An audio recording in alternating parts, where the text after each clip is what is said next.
અષાઢી બીજના પાવન અવસરે યોજાનારી ભગવાન જગન્નાથજીની રથયાત્રાને શાંતિપૂર્ણ, સુચારુ અને સલામત રીતે સંપન્ન કરવાના હેતુથી વાવ ખાતે વાવથરા જિલ્લા પોલીસ વડા ચિંતન તેરના અધ્યક્ષસ્થાને શાંતિ સમિતિની બેઠક યોજાઈ હતી।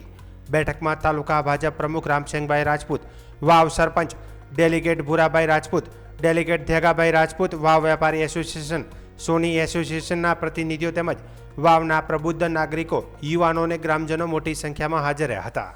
બેઠક દરમિયાન રથયાત્રા દરમિયાન કાયદો અને વ્યવસ્થા જળવાઈ રહે, ટ્રાફિક વ્યવસ્થા, સુરક્ષા, શાંતિપૂર્ણ વાતાવરણ અને વિવિધ વિભાગો વચ્ચે સંકલન અંગે વિસ્તૃત ચર્ચા કરવામાં આવી હતી। જિલ્લા પોલીસ વડાએ સૌને પરસ્પર સહકાર અને સામાજિક સૌહાર્દ જાળવીને રથયાત્રાને સફળ બનાવવાની અપીલ કરી હતી।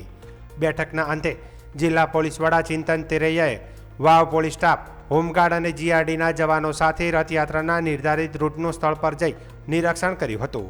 રૂટ પર સુરક્ષા, ટ્રાફિક અને જરૂરી વ્યવસ્થાઓની સમીક્ષા કરી સંબંધિત અધિકારીઓને જરૂરી સૂચનાઓ પણ આપવામાં આવી હતી।